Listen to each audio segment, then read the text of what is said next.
We continue with the discussion of the building of the Beit HaMikdash by Shlomo. His father gets everything ready, and Shlomo we're in the midst of building. We've pointed out slight differences, but significant differences. Shlomo is one who contacts Hiram to let's get the trees, the cypress, the cedars, etc., to build the temple. In the book of Melachim, the contact is initiated by the king of Tzor, the king of Tyre, so it makes Shlomo look better, and we're in the middle of constructing of items. Vayas mizbach nechoshet esrim amar kov esrim amar rachbo v'esar amar komato. So he makes an altar 20 cubits long, 20 cubits wide, 10 cubits high. Vayas et hayam mutzak eser ba'ama misfato el sfato agul saviv v'chamesh ba'ama komato v'kav shloshim ba'ama Yasov Oto Saviv made the sea of cast metal, 10 cubits across from brim to brim, was round and 5 cubits high, circumference of 30 cubits, and we're going to talk about it. Udmut bikarim tachalo saviv saviv sovim oto eser ba'ama makifim etayam saviv shnayim turim abakar yitzukim bemutzakto. Beneath were figures of oxen set all around it, 10 cubits encircling the sea. The oxen were in 2 rows cast in with one piece. Omed al shnei masar bakar shlosha ponim safon shlosha ponim yamo shlosha ponim negbo shlosha ponim mizrach vayam alehem milamala bol akoreim baita. It stood upon 12 oxen, 3 facing north, 3 facing west, 3 facing south, 3 facing east, with the sea resting upon them. Their haunches were all turned inward. Va'avyo Tefach usfato k'masesfat kos perach shoshana machazik batim shloshet alafim yachil was a handbreadth thick, and its brim was made like that of a cup, like the petals of a lily. It held 3,000 bath. And let's just talk a little bit, right? We're talking here about, right? We don't talk at all about the palace. We talked about that yesterday.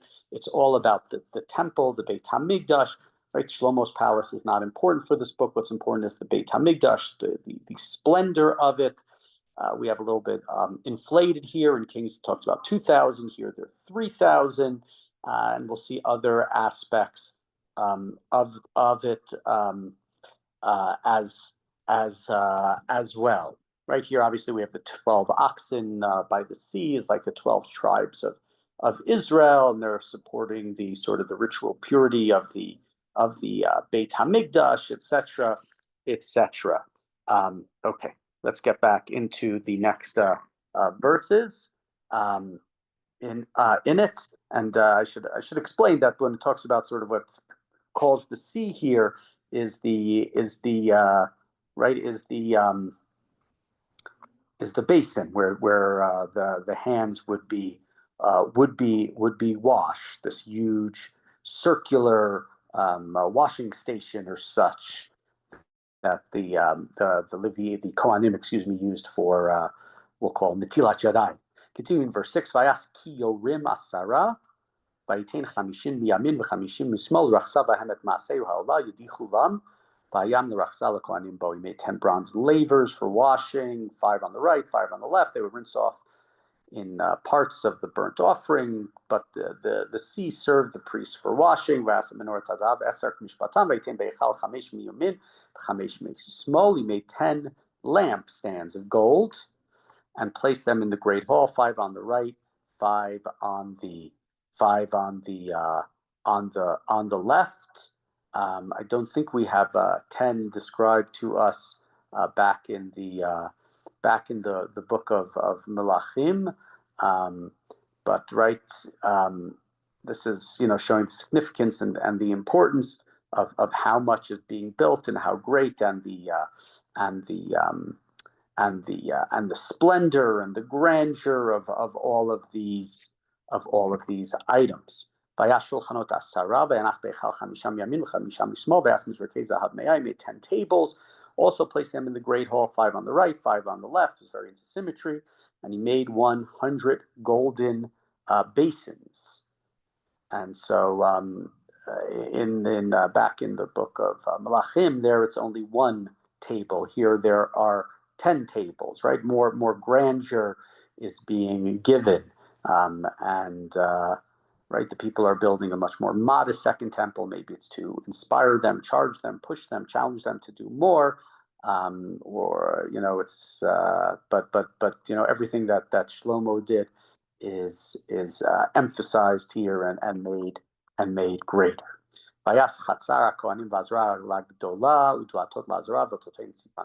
the court of the priests and the great court, and the doors for the great court. He overlaid the doors with bronze. He set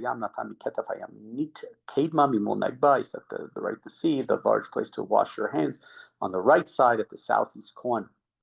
ויעש חורם את הסירות ואת היעים ואת המזרקות, ויכל חורם לעשות את המלאכה, אשר עשה למלך שלמה בבית האלוהים. And Huram, if you remember, the king here is identified as Huram, and Melachim is identified as Hiram, and also the main worker that he sends is also named Huram.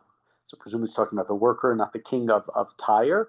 And Huram goes and he completes the work. He makes the pails, the shovels, the basins. Right when he was introduced by the king of Tyre as being the chief designer, he was somebody who was able to do everything. He was a silversmith and a goldsmith and a woodworker and a whittler. Is that the word? And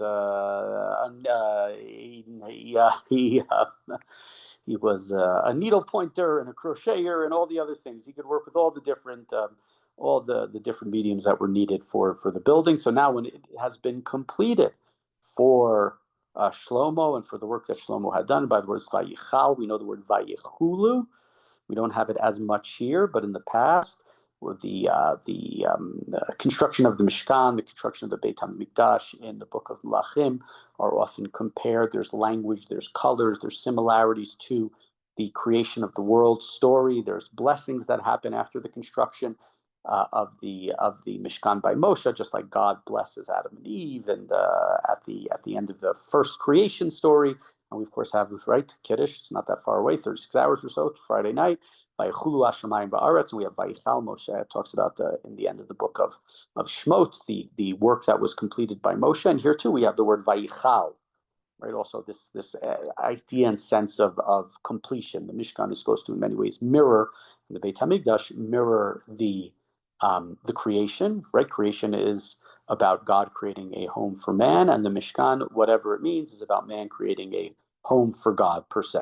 Continuing in verse 12, Amudim Shnayim, V'hagulot, V'hakotarot, Al Rosh Amudim Shnayim, V'shivachot Shnayim, Lichasot, Et Shtei Gulot HaKotarot, Asher Al Rosh HaAmudim. The two columns, the globes, the two capitals on top of the columns, two pieces of network to cover the two globes of the capitals on top of the columns. V'yata rimonim, arba me'ot l'shtei hashvachot, shnayim turim rimonim l'shvacha achat, l'chasot l'shtei gulot hakotarot, asher al pnei amudim. 400 pomegranates for the two pieces of network, 2 rows of pomegranates for each network to cover the two globes on the capital of the two columns. So right here, more descriptions of the bronze work that's being done for the pillars and for the basin, and great quality, and the artistry, etc., is being listed here. Ve'et hamechonot, I believe we're up to pasuk Yudalid, verse 14. So right, he made stands. Asal mechonot, and lavers upon the stands. One sea with 12 oxen beneath it, like we spoke about. You can understand that sort of Bnei Yisrael is responsible, right? There are 12 of them, 12 tribes of Israel, and they're responsible to keep the purity of the Beit HaMikdash, the purity of the Kohanim, as they're washing, right? They're purifying themselves from.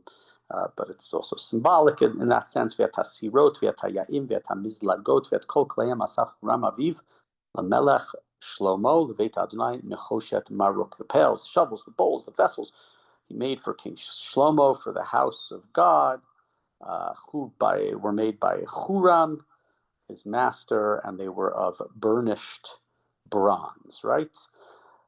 Bakikar Yarden Yitzakam Amelch Ba'avi Adama Bein Sukkot Bein Tzirei Data. The king had them cast in mold, dug out of the earth in the plains of Jordan, between Sukkot and Sarada. Shlomo Kol Hakelim Ha'ela L'Rov Ma'od Ki Lo Nechkar Mishkal Anachoshet.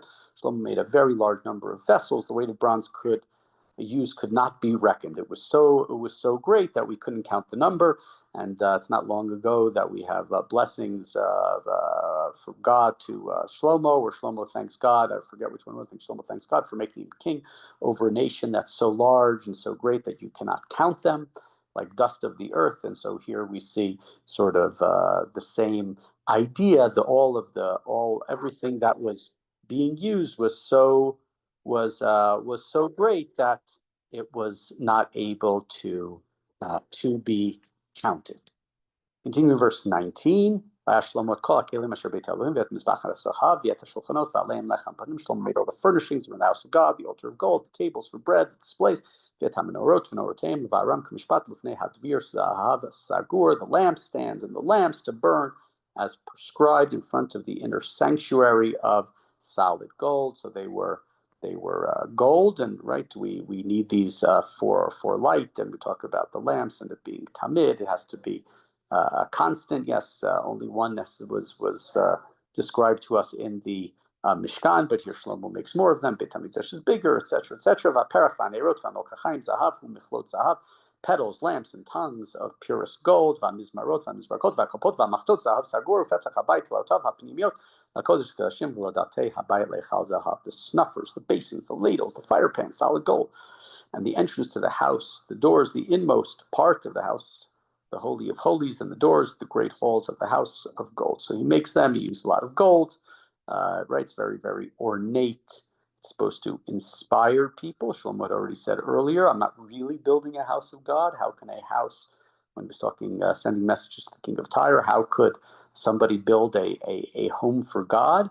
But it needs to be ornate. It needs to be beautiful, because this is what the Jews are going to associate the divine with, and therefore it needs to be as beautiful as we can possibly do. And so we see here again another chapter, exaggerated in certain form, the numbers, and but we understand why based upon when this book was written. And we'll just say again, right, we don't see it as much here as we see it, let's say, in the construction of the Mishkan, or when we spoke about in the book of Melachim. But the comparisons to the creation of the world are very important ideas within the general descriptions of the construction of the Mishkan and the Beit HaMikdash.